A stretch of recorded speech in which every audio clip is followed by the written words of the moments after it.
જય ભીમ।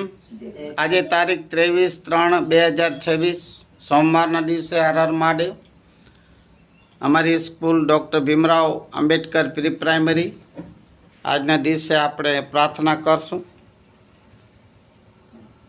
આયા નાનભાઈ, શિક્ષિકા કવિતા રેડ્ડી અને વિદ્યાર્થી આયાત બાનુ આપણે પ્રાર્થના કરશું ને આપ બી સાથે બોલજો।